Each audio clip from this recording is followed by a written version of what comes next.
1 Reis 17 é o nosso texto. Novamente estaremos dando destaque a um texto do Antigo Testamento e novamente, pela segunda vez neste ano, temos uma passagem do profeta Elias. O tema da mensagem, que eu mudei de ontem para hoje, inclusive, é reconhecendo o Deus verdadeiro. Ele me parece que faz mais justiça ao que está acontecendo nesta história e também me parece um tema mais sensível para ensinar a vocês, nesse meu retorno aqui ao púlpito da nossa igreja. Como Elias, como essa história nos ajuda a identificar Deus real. Sabe que, como o progresso científico, com toda a sua tecnologia, como isso não respondeu plenamente aos anseios da humanidade, o tempo em que nós vivemos é um tempo onde as religiões ainda têm um forte apelo no coração das pessoas. Por todos os lados, todo tipo de propostas de fé, velhas e novas, de certa forma competem pela atenção de cada um de nós. A pergunta mais comum hoje não é se queremos ter fé ou se queremos ser uma pessoa espiritualizada, mas que tipo de fé, que tipo de Deus eu vou considerar para a minha vida. E para responder estas perguntas do ser humano de hoje, onde muitas opções de espiritualidades estão à nossa frente, a gente precisa, de certa forma, de um tipo de habilidade muito específica para navegar nestes tempos. Talvez tenha a ver com aquele dom que o apóstolo Paulo falou em 1 Coríntios 12, o dom de discernir os espíritos, ou seja, aprender a avaliar as reivindicações espirituais que estão competindo entre si. Como saber qual Deus é legítimo? Como saber qual é a fé certa? Eu sei que, vivendo aqui em Copacabana, imediatamente algumas pessoas vão levantar objeções. Não, eu não preciso disso, pastor. Eu sou uma pessoa moderna. Eu não tenho interesse nenhum em religião. Eu não preciso nenhum tipo de habilidade para avaliar espiritualidades. Ou então, uma outra objeção. Eu sou uma pessoa espiritual, mas não creio que preciso distinguir uma da outra. Todas podem, no fundo, coexistir. Porque, no fundo, apontam para a mesma coisa. Tenho profundo respeito a estas objeções. Mas preciso questioná-las. Primeiro porque, no fundo, gente, não adianta a gente fugir. Nós somos homo religio, somos seres religiosos. Mesmo quem não admite que é, afirmar que Deus não existe, afirmar que o mundo, que a vida não tem nenhum significado, não tem nenhuma transcendência, já é um ato de fé. Já é um ato de crença. Ao negar a realidade, a existência do divino, a pessoa não se livra dessa necessidade inata que ela tem de se relacionar com o divino. Apenas ela vai colocar em outro alguém ou numa outra coisa no lugar de Deus. Mas ela vai ter uma devoção religiosa para aquilo.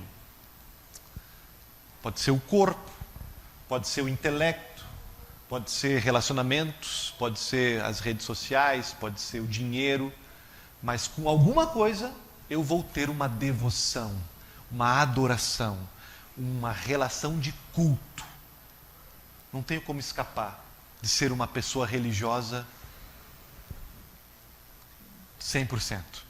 E no caso de quem não acredita que as religiões se contradizem, aqueles que pensam que elas são no fundo a mesma coisa, também quero contra-argumentar, questionando até que ponto essa pessoa conhece as religiões.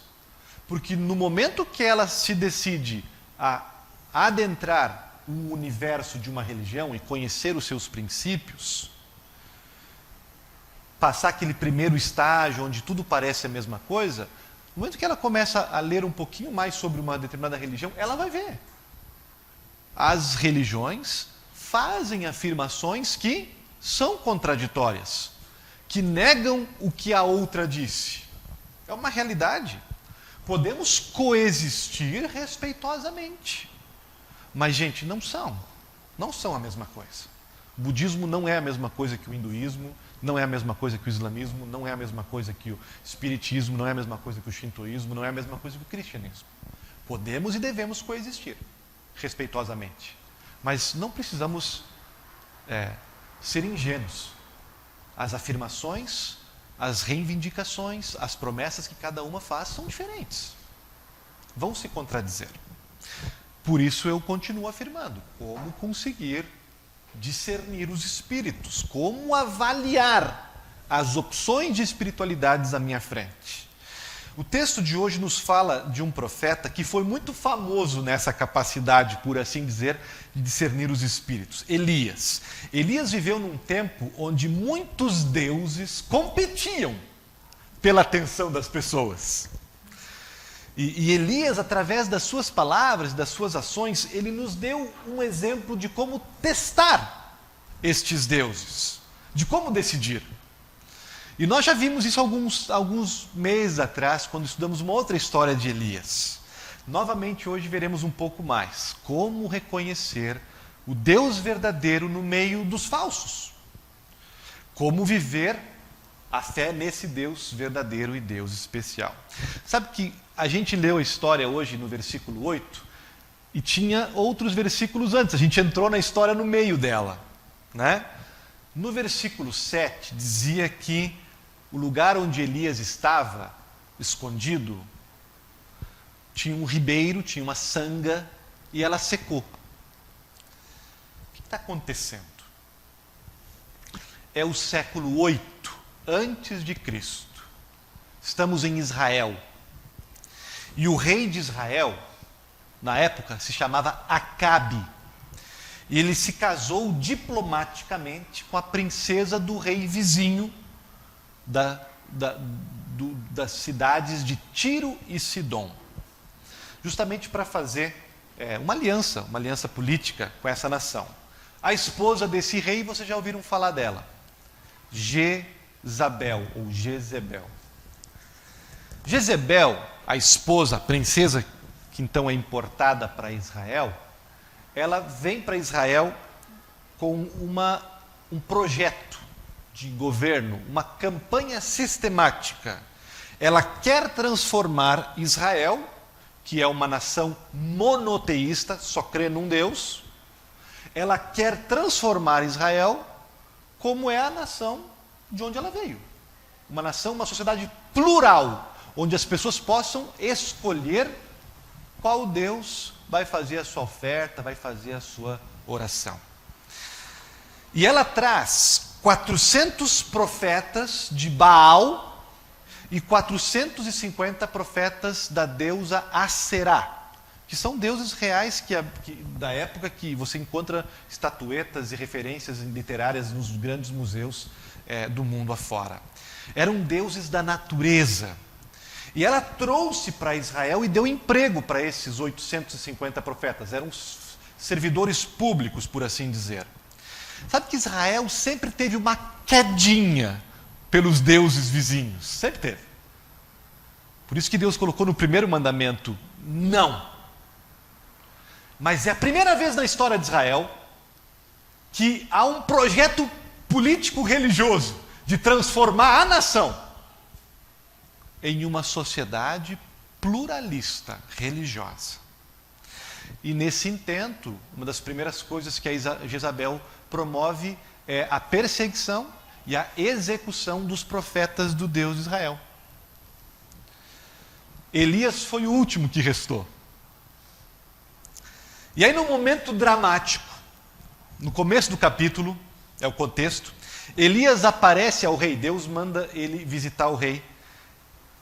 E ele diz assim: Acabe, tão certo como o Senhor, o Deus de Israel, vive, não choverá uma gota de água pelos próximos anos, a não ser que eu autorize. É uma confrontação direta para o rei e, ao mesmo tempo, uma provocação para o Baal. Porque o Baal era, supostamente, o deus da chuva, o deus do céu. Vocês querem Baal, então, no reino aqui? Pois o Deus verdadeiro está dizendo que não vai chover. E aí nós vamos ver quem é quem. Quem é o Deus dos céus e das tempestades, das chuvas, de verdade. E quando a fome, depois de alguns anos, começou a afetar todo mundo, Acabe e Jezabel saem à procura do Elias, tentando matá-lo. Elas acham que a culpa é do Elias. E o Elias teve que se esconder perto de uma sanga, onde ele viveu por um certo tempo, até que o ribeirinho secou também. E o Elias começa a passar fome. Veja, o único profeta de Deus que restou, o seu mensageiro, passando necessidades. Se ele morre, gente, morre a fé judaico-israelita. Se ele morre, morre o cristianismo ali. Se ele morre, nunca ouviríamos os 10 mandamentos. Nunca ouviríamos sobre Jesus. Ele é o ser humano mais importante na face da terra, naquele momento da história. E a sua vida está por um fiapo. Ele está sendo caçado pelas autoridades e está passando fome. E é nesse momento que Deus aparece para ele de novo e diz: eu vou salvar você. Mas como? É o que nós vemos neste texto de hoje. E é observando esta história, gente, que a gente pode encontrar o Deus verdadeiro. Como reconhecemos o verdadeiro Deus no meio dos falsos? Primeira coisa, gente, algumas características deste Deus nesta história. Primeira coisa que a gente vê sobre o Deus verdadeiro é que ele é um Deus dos desprezados. Como assim, pastor? Deus vem a Elias e diz: levante-se e vá a Sarepta e fique lá, nesse país de Sidom, e ali uma viúva vai dar comida para você. Reparem aqui. Elias ficou em choque quando viu esta orientação de Deus. Deus estava lhe oferecendo comida, estava lhe oferecendo salvação, mas seria de um jeito esquisito. Em Lucas capítulo 4, Jesus vai pregar o seu primeiro sermão, gente, primeiro sermão de Jesus. E no final da pregação, ele lembra essa passagem de Elias e ele diz o seguinte: haviam muitas viúvas em Israel no tempo de Elias, mas Deus não mandou ele para nenhuma delas. Intencionalmente, Deus mandou ele para uma mulher estrangeira. E foi bem nesse momento, quando Jesus disse isso, que os nervos dos ouvintes de Jesus foram pressionados e eles se levantaram das cadeiras e quiseram matar Jesus. No primeiro sermão que ele fez, quiseram matar Jesus. Porque Jesus lembrou uma história esquisita, uma história dolorida para eles. Era uma história que estava, como se diz, atravessada na garganta deles. Era uma história que os confundia, que os incomodava. Por quê? Por quê? Porque Deus havia feito algo estranho na cabeça deles. Eu vou salvar você, Elias, mas eu vou te enviar para fora de Israel para receber a salvação. E justamente para onde, gente? Justamente para Sidom, de onde Jezabel havia saído, de onde a responsável pelo caos religioso havia saído. onde as pessoas adoravam falsos deuses, onde não tinham nenhum respeito pelos 10 mandamentos, onde eram completamente imorais, heréticos. Elias deve ter pensado assim: como assim? Você não pode me ajudar aqui? Não, diz o Senhor. E a outra parte do choque de Elias é que Deus envia a salvação para ele, não pelas mãos de um homem pagão, mas de uma mulher pagã. Imaginem, se ainda hoje, depois de tanto tempo e avanço cultural, ainda tem homens que só confiam em alguns trabalhos se eles forem feitos por homens. Eu só viajo de avião se for um piloto homem. Eu só faço uma cirurgia se for um cirurgião homem. Se ainda hoje a gente fica um pouco assim em alguns trabalhos sendo feitos por mulheres, imagina naquela época. Elias está muito intrigado. Por que Deus não repete o maná e faz cair chover pão aqui onde eu estou? Por que me mandar para outro país? Receber ajuda nas mãos de uma mulher estrangeira. E assim Deus envia Elias para ser salvo por uma mulher estrangeira, desprezada, pagã, derrubando as barreiras que a religião e a sociedade levantavam entre as pessoas. Por quê? Porque Deus quer mostrar a Elias a essência, quem Deus é de verdade. E ele é diferente de todos os outros deuses. Todos os outros deuses da época, inclusive de hoje. Qualquer religião, gente, age da seguinte forma: se você quer algo comigo, com esse Deus especial, você terá que cumprir certas exigências. Ou então, eu, Deus, não vou trabalhar com você. Se você falhar, eu não vou trabalhar com você. Se você não fizer isso, eu não vou trabalhar com você. Se você me quiser, se você quiser fazer parte desse sistema religioso, você vai ter que provar o seu valor. Você terá que provar o seu valor para se associar comigo. E agora nós temos um Deus na Bíblia que age diferente. Ele enaltece uma mulher que não tinha absolutamente nada para oferecer.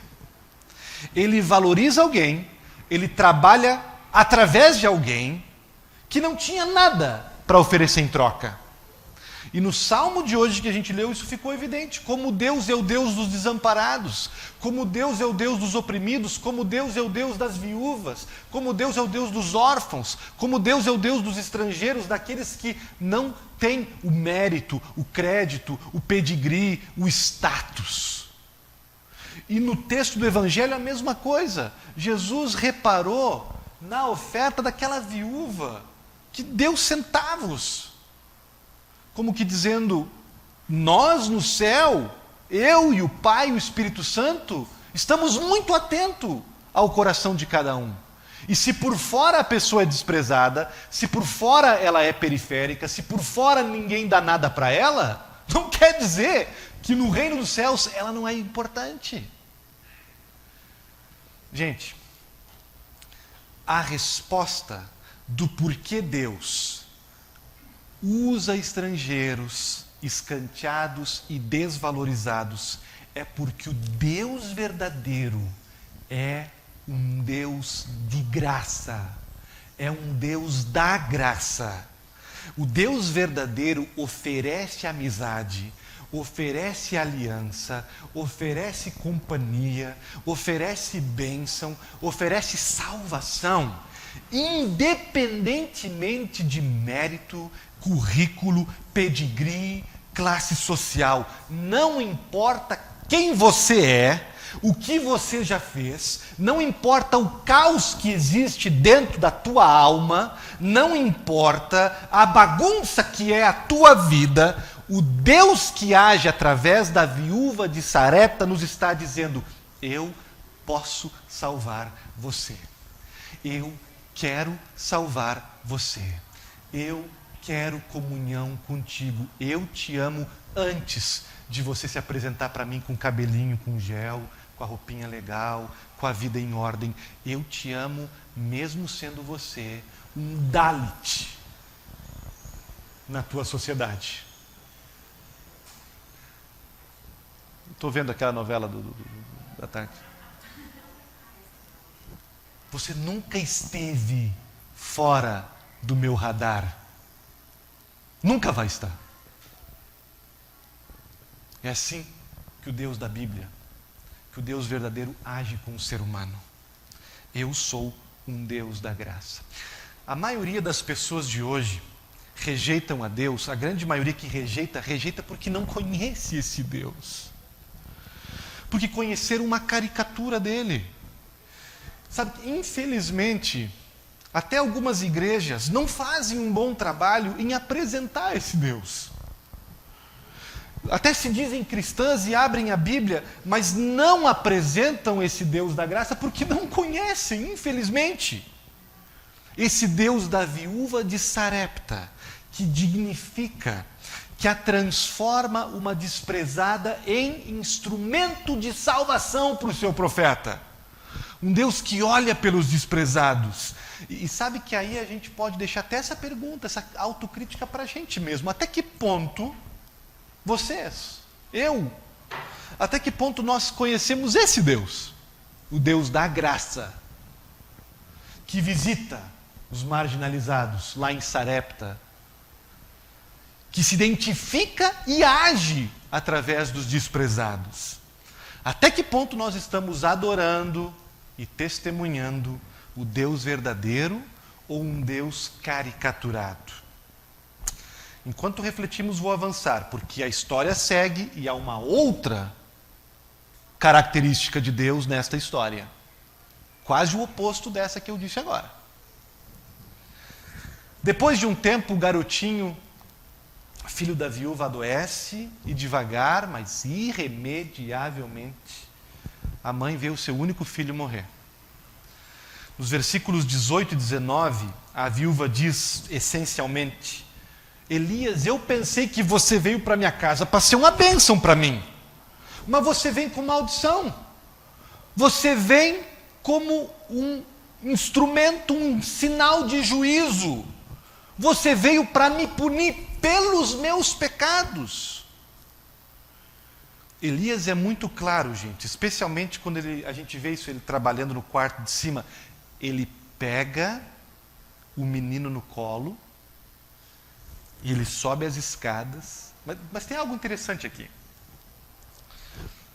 A viúva olha para o Elias. A morte do filho dela, a morte do meu filho, é um castigo pelas minhas iniquidades, é para lembrar dos meus erros, é uma evidência dos meus pecados.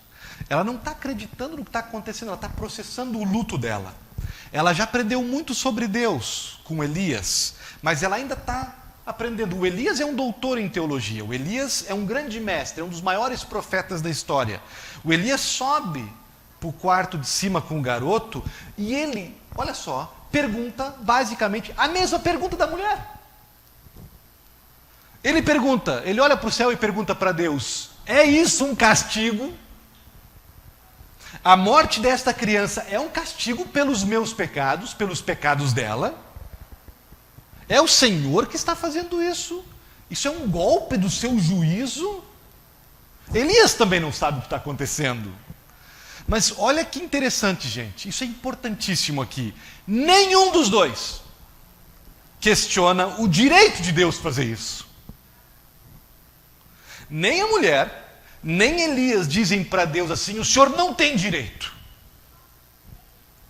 Nenhum diz para Deus assim: nós somos tão bonzinhos, nós merecemos uma vida melhor.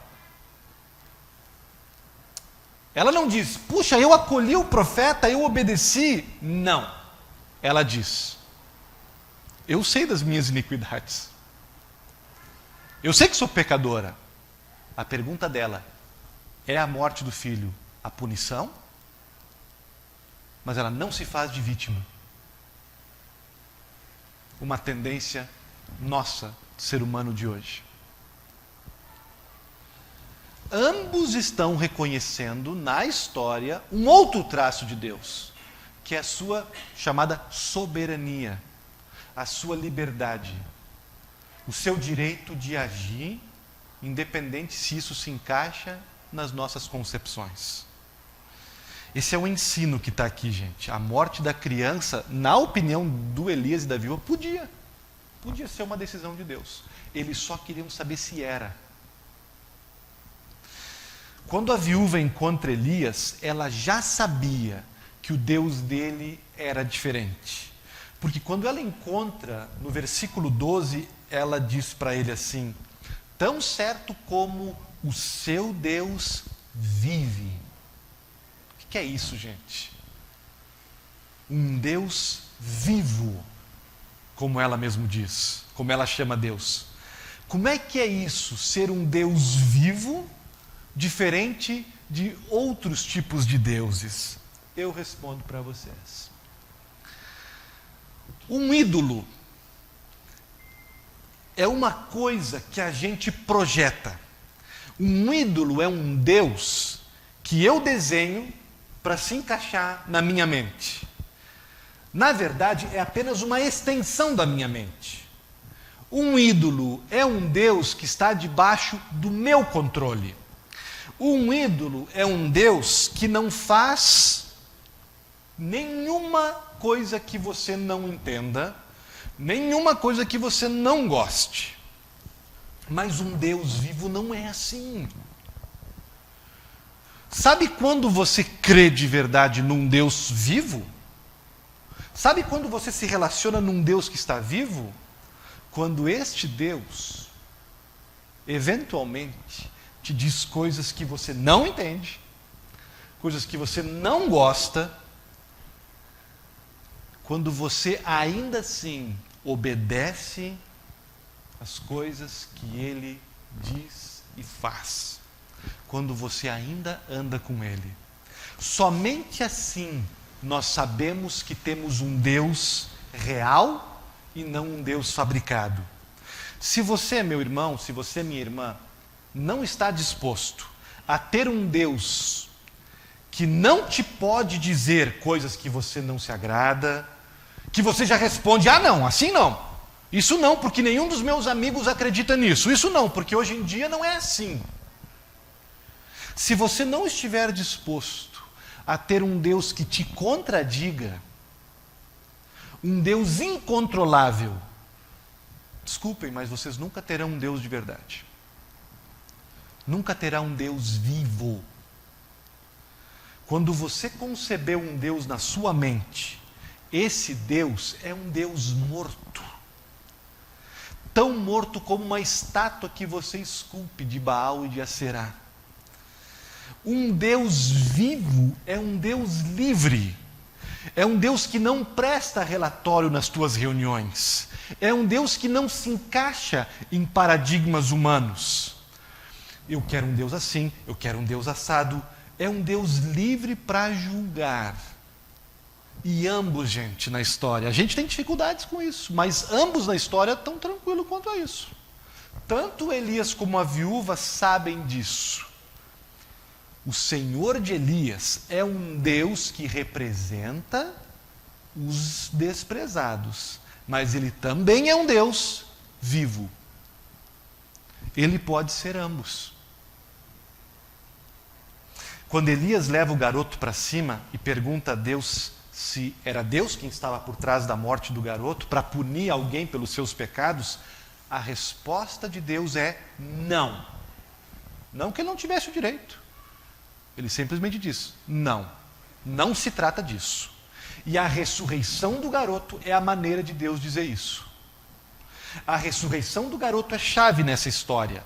A ressurreição responde como Deus pode ser tanto um Deus que está próximo dos desprezados, mas também um Deus incontrolável. Um Deus que mantém o seu direito de julgar e fazer justiça. E aí nós entramos na última característica de Deus na história.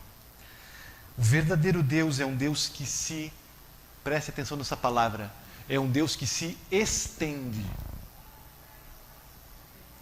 A resposta é esse gesto estranho no final da história. Não sei se vocês viram isso. Elias se estendendo sobre o menino. É assim que a ressurreição acontece. Elias ora 3 vezes a Deus e a oração dele é acompanhada de um gesto simbólico. Elias se deita em cima do garoto e se estende e se estica. As imagens dessa história não ajudam muito. Se você procurar no Google ou for pintar uma figurinha, normalmente colocam Elias ali perto do garoto orando, né? São imagens bonitas, inclusive, mas não fazem justiça ao que aconteceu naquele momento. O verbo na Bíblia, em hebraico, diz que literalmente Elias esticou os seus braços, esticou todo o seu corpo em cima do garoto. Esse artista aqui pegou bem isso. É o único artista que eu vi que produziu um quadro que pegou bem o que aconteceu naquele dia. Literalmente Elias se estica todo em cima do garoto. É uma cena estranha. Por que Elias faz isso? Se estender todo sobre o corpo do menino. O que ele estava fazendo esticando os seus braços? Esticar os braços pode ser uma ação de vulnerabilidade, né? Se você vai numa guerra e estica seus braços, está dizendo, deu, não estou mais lutando, estou aqui à tua mercê, né? Em João 21, quando Jesus estava predizendo o futuro de Pedro, quando Pedro quis pegar uma espada e proteger Jesus com uma espada, Jesus disse para ele, Pedro, Pedro, hoje tu pega uma espada, mas quando tu for velho, tu estenderás as tuas mãos, esticarás os teus braços, e um carrasco vai te arrastar, e vai levar você para onde você não quer. Jesus estava falando da morte do Pedro. Com os braços esticados, Pedro foi crucificado. O que o Elias está fazendo, gente? Eu acho, o texto não diz, tá? Eu acho que instintivamente ele estava dizendo, me leva. Deixa eu morrer no lugar dessa criança. Se é o Senhor que está por trás e isso é um castigo, eu quero pagar esse castigo por essa criança. Devolve o garotinho para essa senhora que me salvou a vida. Me leva. Que é uma cena que muitos de nós que já vimos alguém morrer, talvez até se identificaria com ela. Mas Deus não faz a troca. Por que não? Deus devolve o menino através da ressurreição. Mas Deus não leva o Elias no lugar. Por que não? Bastante simples. A resposta de Deus para essa pergunta já apareceu no texto. Na pergunta da viúva e do Elias. É esta morte o pagamento pelos pecados, pelas minhas iniquidades? Não. Deus responde dizendo não. Seu filho não pode pagar pelos seus pecados. Eu não pediria que ele pagasse, porque ele não tem condições. Ele também tem os pecados dele. Mas o meu filho, um dia, vai pagar pelas tuas iniquidades, Senhora. É o meu filho quem pode estender suas mãos, esticar seus braços, em cima, não apenas de um garoto, mas da humanidade inteira, cobrindo ela, protegendo ela. E aí nós temos a resposta como Deus pode ser tanto um Deus dos pobres e pecadores e desprezados, como também um Deus de justiça, que faz justiça e que pune o pecado. Porque Ele é o Deus que se sacrifica. Ele é o Deus que morre. Ele é o Deus que envia o seu Filho, não os nossos, para purgar e ser castigado pelas iniquidades daquela senhora e pelas nossas iniquidades também. E aí nós temos um Deus totalmente diferente, gente. Qual é a outra religião que te oferece isso? Um Deus que está perto e se identifica com os desprezados, mas ao mesmo Deus, um Deus que você não pode controlar, porque é um Deus livre, é um Deus vivo, mas é um Deus de graça e que se sacrifica e que morre pelos nossos pecados. Não existe nenhum outro postulante, nenhuma outra religião te oferece esse consolo e essa promessa. Não há ninguém igual a ti, dizem os salmos. Não há espiritualidade igual. Como é que a gente vive, pastor, esta fé neste Deus verdadeiro? Ok, acredito nele, estou aqui na igreja. Hoje, novamente, estou me reconectando com esse Deus, reafirmando minha fé. Ele está se provando verdadeiro para mim. Como é que eu vivo agora com esse Deus? Bom, eu diria que pelo texto tem aqui 3 dicas para nós. A primeira, viva a tua fé com esse equilíbrio humilde, ou com essa humildade equilibrada com relação à vida. Veja que o Elias tinha um realismo, mas ainda assim muito esperançoso sobre a vida. Na oração dele, o Elias não orou: como é que o Senhor se atreve a fazer isso comigo? Como é que o Senhor se atreve a fazer isso com essa viúva, com esse garotinho? Que é o que muitos fazem quando só acreditam num Deus bonzinho, num Deus da graça. Elias também não diz, por outro lado: ah, tá bom, o Senhor quis punir essa criança, punir essa família, tá bom, segue o baile, faça-se a tua vontade. Não. Ao mesmo tempo que ele não questiona o direito de Deus ser livre e julgar e tomar decisões, ao mesmo tempo ele tem esperança e, como sabe que Deus é um Deus de graça, se agarra e clama e pede por socorro. É esse equilíbrio, em primeiro lugar, que a história nos convida a ter na nossa vida. Não ter uma fé desbalanceada, que de repente só enxerga Deus de um lado, só enxerga Deus de um jeito.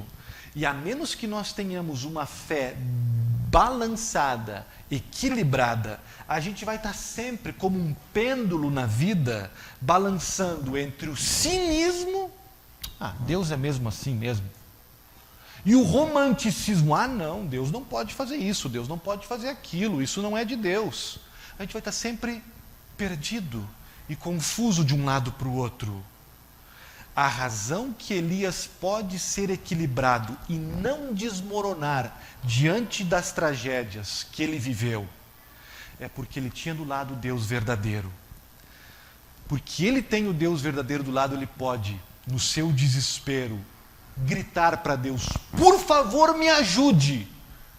Eu confio no Senhor, sem se tornar cínico, sem amaldiçoá-lo por fazer alguma coisa que supostamente ele não entende ou ele não concorda. Um segundo ponto prático para a nossa vida, além de viver uma fé equilibrada: abrace, te identifique com os desprezados da sociedade. É o que Deus nos mostra nestes textos de hoje. Quem era Elias? Elias era um esquisito, gente.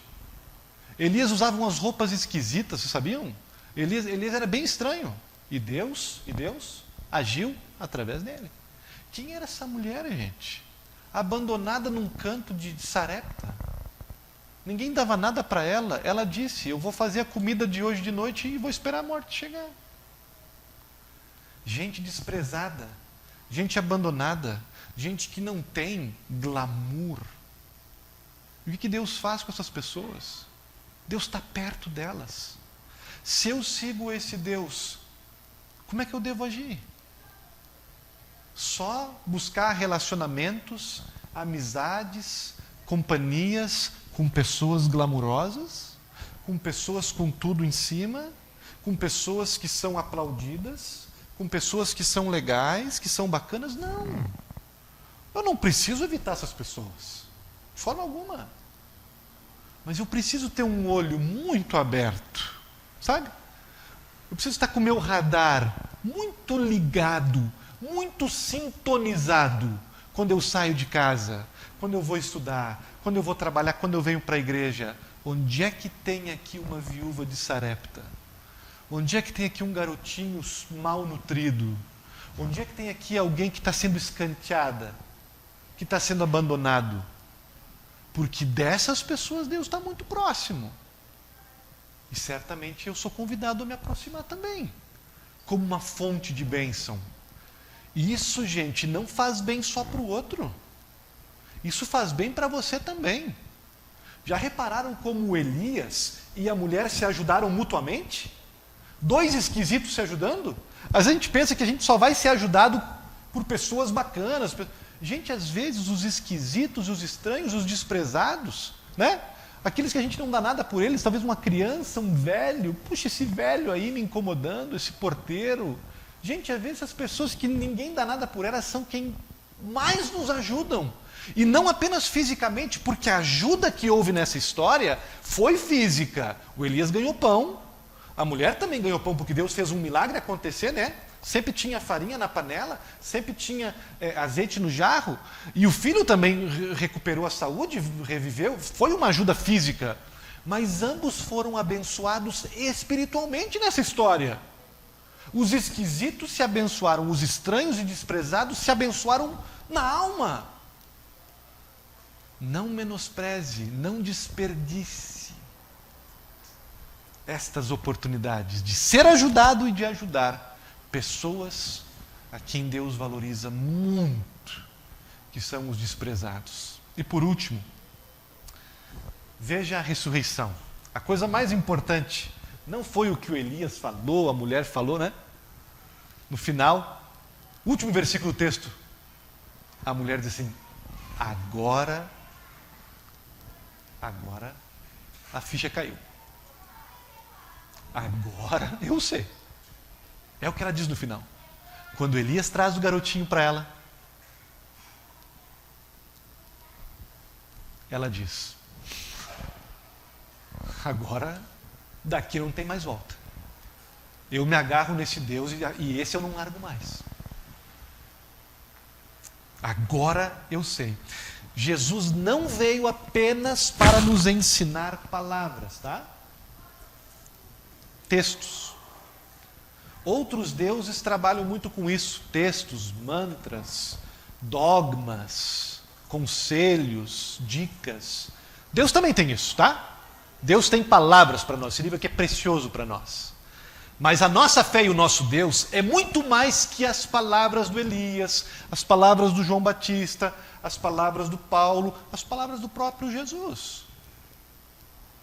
Jesus veio para morrer estendido numa cruz e para ressuscitar num dia histórico, no terceiro dia, para nos salvar. Conheça e aprenda as palavras de Jesus. Não te esqueça, mas ele é mais que palavras. Veja a ressurreição. Todo o culto da gente aqui, todo o nosso domingo, ele é muito mais do que aprender ensinamentos de Jesus. Cada culto, cada pregação e cada santa ceia, na verdade, é uma celebração do quê? Da ressurreição. Não perca isso. Porque a nossa fé é mais brilhante, mais poderosa nesse detalhe. A ressurreição. A festa da ressurreição. De que o nosso Deus venceu no terceiro dia o pecado, a morte e o inferno. Veja a ressurreição. E aí deixa o teu coração se inundar de esperança, expectativa. E testemunha a ressurreição também. Sabe que ao teu redor tem muita gente até que gostaria de ouvir sobre Deus. E você pode testemunhar os ensinamentos de Deus, as verdades de Deus, mas para muitas pessoas não vai ser suficiente. Para muitas pessoas, elas vão dizer para você assim: eu não quero mais palavras, ensinamentos e orientações, me dá algo diferente. A gente tem esse algo diferente. Se chama ressurreição. É isso que as pessoas estão ultimamente atrás. É isso que pode tirar elas das seus buracos de angústia e medo. As nossas palavras não serão suficientes. Muitas vezes sim, mas muitas vezes não. Mas é a nossa postura, é a nossa atitude, é o nosso brilho nos olhos, é o nosso otimismo diante de qualquer coisa Por quê? Porque temos um Deus que ressuscitou. Um Deus que sabe ressuscitar histórias, pessoas, problemas. Um Deus que transforma tudo do zero e faz ressuscitar, e assopra em ossos secos e faz viver de novo, onde não há mais nada além de morte. É esse Deus ressuscitado que pode aliviar a dor, o medo, o sofrimento das pessoas. Veja a ressurreição e seja um sinalzinho da ressurreição. Como pastor, deixa transbordar otimismo e esperança para as pessoas. Se elas estão mortas, vivas, fique do lado, como um sinal de vida, de que há esperança para elas, de que Deus não vai abandonar elas.